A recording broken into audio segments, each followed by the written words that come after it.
Guys, welcome back to the channel. Today we're doing a video, 7 of the items you didn't know you needed to bring on a trip, but you should. These are the things that fall through the cracks of the traditional packing guides. Not your socks, not your pants, not your jumpers. Those things will always be there.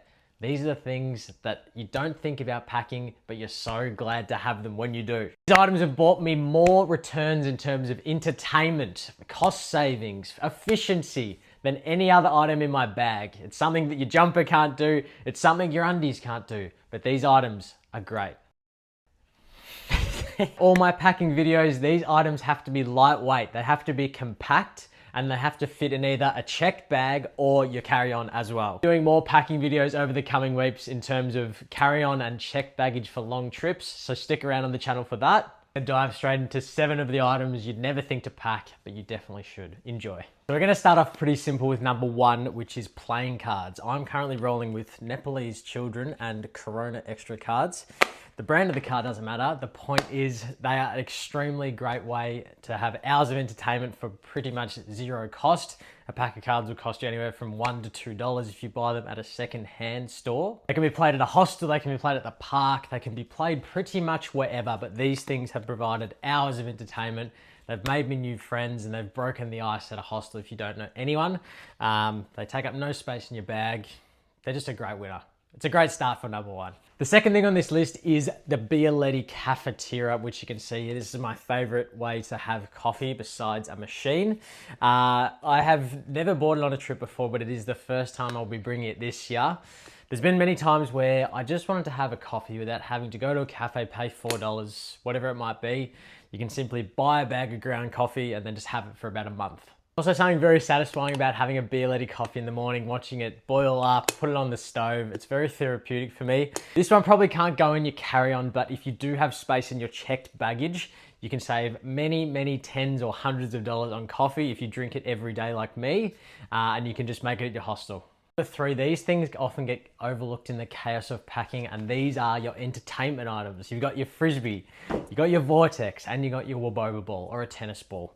Now, these 3 things, especially if you're a male, probably, this is for my male audience, you're gonna be provided with hours of entertainment if you do not have anything to do.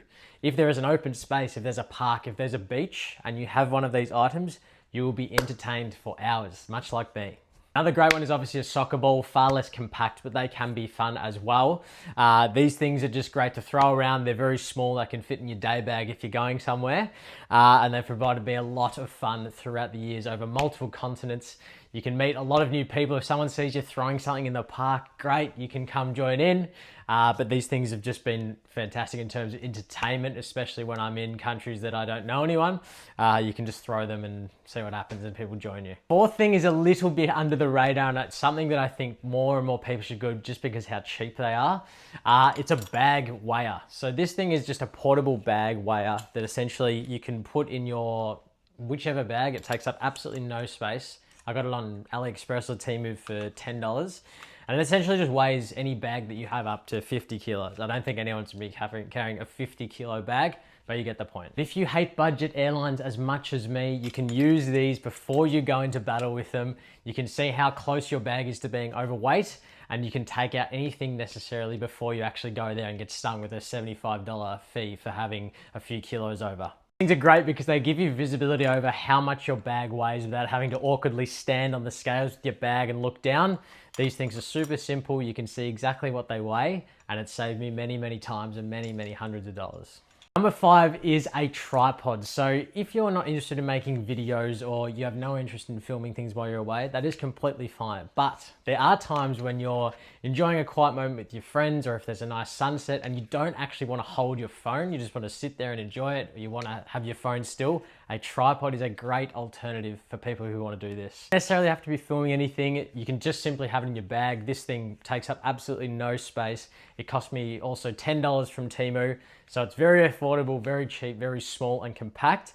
But it's really great if you're ever out on the road or you're just sitting somewhere quiet and you just want to film the moment for the memory. This one you can film vertically or horizontally as well, which is pretty good. It's very compact. It's been great for a trip that I've done. I've also got a mount, which this phone's on now, but for just your standard punter, you just want to have something to film very casually. A tripod is a perfect thing for that. Okay, the sixth thing is fitness equipment. So I've got here 3 very basic fitness things: a TheraBand, a resistance band, and a skipping rope. So all of these things take up absolutely zero space in your bag, but they're super helpful if you just want to maintain a basic level of fitness while you're away. Sometimes gyms can be very hard to access, or they're very expensive for day passes, or sometimes it's just not going to happen. So if you can bust out a few minutes of skipping, some running, some resistant band workouts while you're away, it is much better than not doing any working out at all for the entire time you're away. Sometimes if you have a spare 30 minutes in the morning and you want to smash out a quick workout, doesn't have to be anything crazy, but just to get your sweat on, get your body moving, get the endorphins pumping. These things have been great. I did it probably 10 to 15 times when I was away last year. And after a prolonged period, or whether it's partying or you've been eating a lot, sometimes it's nice to just get out there and do something for your body. So these things were really good. They were in my bag the entire time. They cost probably $15 altogether.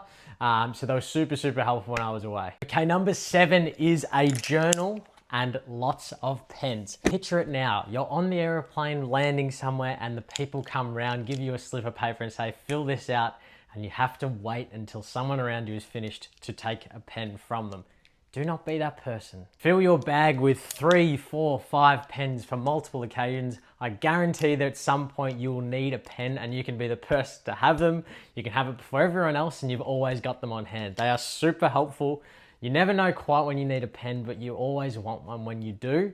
So prepare for the storm so you don't have to buy one or steal one when you're away. A journal is also one for me I'm trying to get better at. I've set myself a target of doing 3 minutes a day. I find that people that do them and keep a record from the whole time, it's really beneficial in the long run. I think you will regret it if you don't. Especially those small memories, things like what someone said or how you felt in that moment, I think can be very good. I'm going to be trying doing 3 minutes this trip for as long as I'm away, but we will see. I'm very bad traditionally. But we will see. But a journal takes up no room. You can get a nice one like this for probably $10, $15 as well. But super helpful as well to have in your bag. Last little bonus is one little thing I would pack as well is one of these. This is a wine opener. If you're someone who drinks wine like myself, sometimes you find yourself in a European supermarket or an Asian supermarket and you want to drink a bottle of wine. Fantastic. But if you get to the park and you don't have one of these, they can be very, very hard to open. You just wander around wherever you are with one of these deep in your bag. It doesn't have to be accessible all the time, but if you have one of these, most likely it's got a beer bottle opener as well. Can be very handy at hostels, in parks, whatever it might be. But these are also very, very cheap. I got this for free for buying a bottle of wine. It can be very, very helpful in a lot of scenarios, especially if you are with your friends or you're meeting people and you don't have necessarily a wine opener. You don't have to dig it out with a fork or with a lighter. This makes it much simpler. It takes up zero room also, and it's a great thing to have in your bag. Guys, that is it for today. I hope you liked a video like this. As I said, I will be doing another packing guide on checked and carry-on bags in the coming weeks. But I thought this would be a good video because it's some things that just aren't talked about enough, and they're super helpful. They've been great for me on all my past trips. And I think they'll be really helpful for you as well. If you like the video, comment below what's been a great thing that you've brought along that no one really does before. Leave a like if you liked the video, and guys, I appreciate you watching. Thanks for sticking around. There's going to be more on this channel, but thank you for watching. Have a good day.